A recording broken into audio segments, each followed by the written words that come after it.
Ada seorang pengusaha besar berumur sekitar 65 tahun.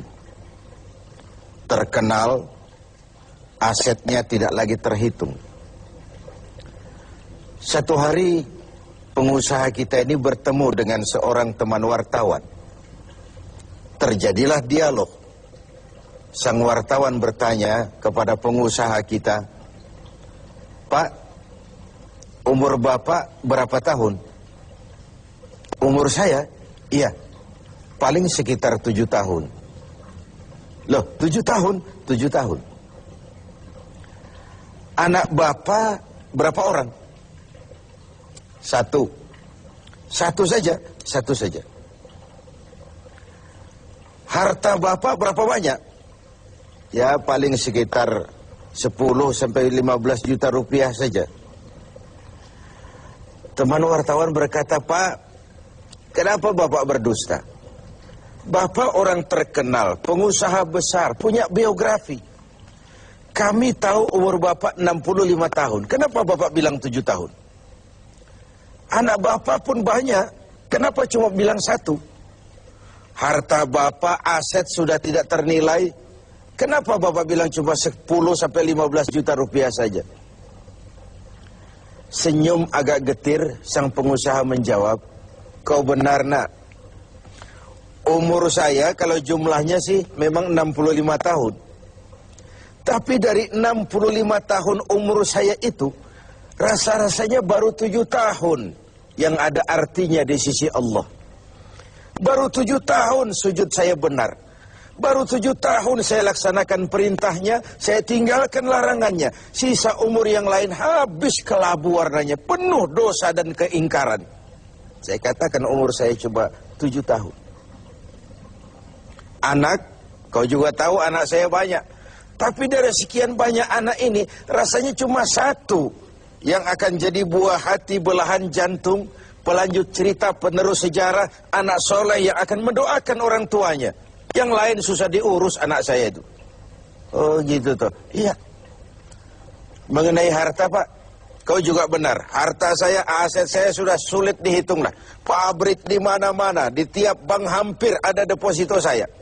Tapi dari sekian banyak harta itu yang saya ingat, baru sekitar 10 sampai 15 juta yang saya belanjakan di jalan Allah. Saya sumbangkan masjid, saya bantu pesantren, saya bantu yatim piatu. Dan itu yang akan jadi milik saya yang sebenarnya. Yang akan saya bawa menghadap Allah. Saya bawa ke alam kubur. Yang lain akan jadi rebutan ahli waris sesudahnya."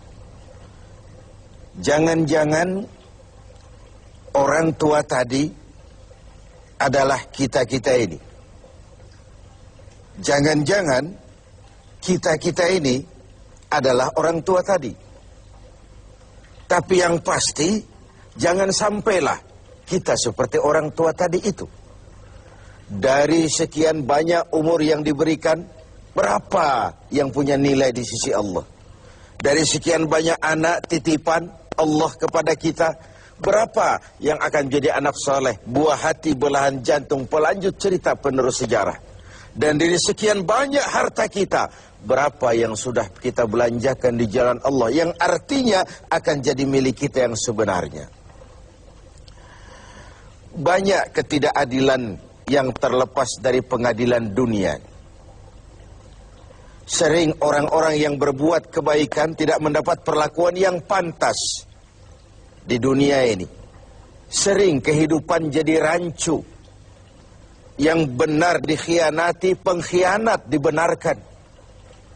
Yang tuntunan dijadikan tontonan, yang tontonan malah dijadikan tuntunan. Untunglah ada akhirat. Bukan sekedar melepas diri dari ketidakberadayaan kita menghadapi sistem.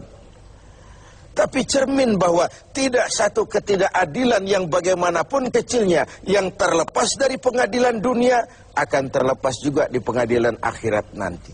Inilah keadilan. Karena itu pada jumpa kali ini saya ingin menyampaikan sebuah hadis tentang apa yang harus kita pertanggungjawabkan di hadapan Qadhi Rabbul Jalil nanti.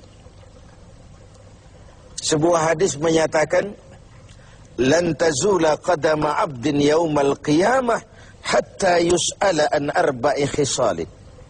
Besok di hari kiamat tidak akan bergeser telapak kaki seorang hamba sebelum ia dimintakan tanggung jawab terlebih dahulu tentang 4 persoalan.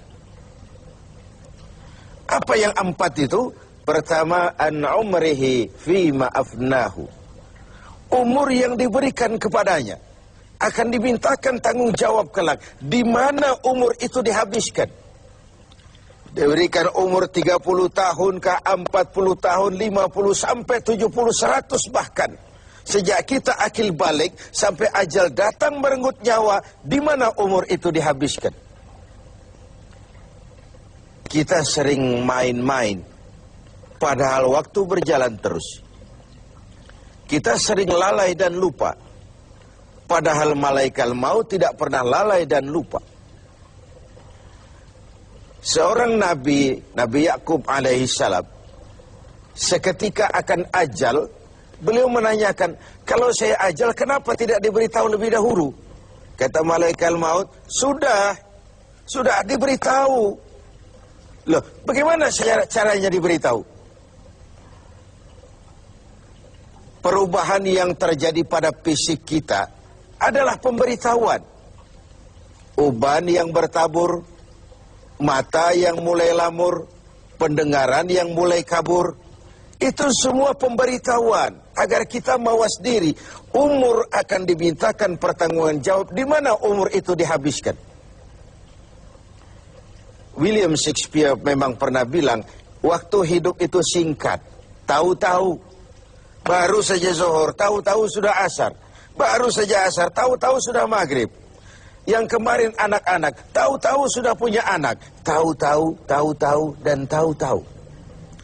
The time of life is short, kata Shakespeare. Waktu hidup itu singkat betul. Namun waktu yang singkat akan terasa ada manfaatnya kalau kita bisa memanfaatkannya dengan yang sebaik-baiknya. Apalah umur panjang kalau cuma untuk menimbun dosa dan kesalahan. Lebih baik umur yang panjang tapi untuk mengkoleksi berbagai kebajikan. Inilah makna ucapan Nabi, khairukum man tala umruhu wa hasuna amaluh. Yang terbaik di antara kamu orang yang panjang umurnya dan banyak juga kebaikannya. Umur ini yang sering kita berleha-leha menghabiskannya untuk sesuatu yang tidak punya nilai, kelak akan dimintakan tanggung jawab di hadapan Allah Azza wa Jalla. Lalu yang kedua, wa an syababihi fima ablahu. Masa muda, pernah diberikan umur muda, di mana dihabiskan umur muda itu? Hura-hura atau untuk sesuatu yang bermanfaat? Dahulu ada seorang selebritis lah kalau zaman kita sekarang. Namanya Ibrahim bin Adham. Namanya Malik bin Dinar. Namanya saja sudah Malik bin Dinar, Raja bin Uang. Hidupnya jet set. Satu malam dia mengadakan pesta di rumah mewahnya. Datang seorang pengemis, bertanya kepada penjaga pintu, siapa yang punya rumah ini? Bos saya. Iya, Malik bin Dinar. Oh, orang kaya? Orang kaya. Selebriti? Selebriti. Dia hamba apa orang merdeka? Dia orang merdeka. Kalau hamba bagaimana bisa pesta sehebat ini?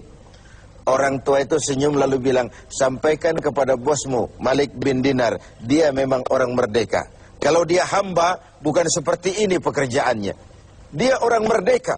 Dilarang tidak terlarang, dicegah pun tidak tercegah. Merdeka dia memperturutkan hawa nafsunya. Kalau dia hamba Allah, bukan begini pekerjaannya. Menghabiskan waktu untuk pesta, hura-hura, sesuatu yang tidak ada gunanya. Ini disampaikan kepada Malik bin Dinar, dia tercenung mendengar orang tua yang misterius itu. Malamnya dia bermimpi kiamat datang. Dia akan dia masukkan ke dalam neraka. Karena itulah lalu dia bertobat dan kemudian menjadi ahli sufi yang terkenal, Malik bin Dinar. Masa muda akan dimintakan tanggung jawab. Yang ketiga, wa an ilmihi maza amilabi. Ilmu yang dimilikinya, kemana ilmu itu diamalkan?